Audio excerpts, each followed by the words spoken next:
Hi friends, అందరికీ Sunday స్పెషల్గా ఏమేమి కర్రీస్ చేస్తారో కామెంట్ బాక్స్లో అయితే కామెంట్ అయితే చేయండి.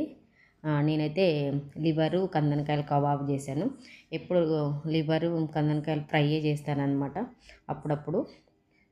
ఈసారి అయితే కబాబ్ చేసి ఎలా ఉంటుందని అయితే సాయంత్రం డిన్నర్లోకి అయితే కబాబ్ అయితే చేశాను. అందులోకి రసం చేశాను అనమాట. దాని కాంబినేషన్లో రసం బాగుంటుందని అయితే రసం చేశాను. ఈ లివర్లు నీసు వాసన రాకుండా అయితే కొంతమంది అయితే ఉడకబెడతారు.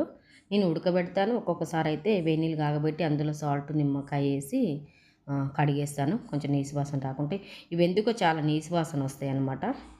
అందుకోసం ఇలా చేస్తానన్నమాట. చేశాను. పర్ఫెక్ట్గా అయితే నీసు వాసన అయితే రాకుండా అయితే క్లీన్ చేసేసాను.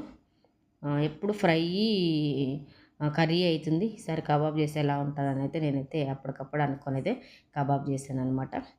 కట్టెల పొయ్యి మీద బొగ్గుల మీద అయితే కొంచెం బాగా ఉడుకుతుంది, మంచిగా వస్తుంది అని అనుకున్నా.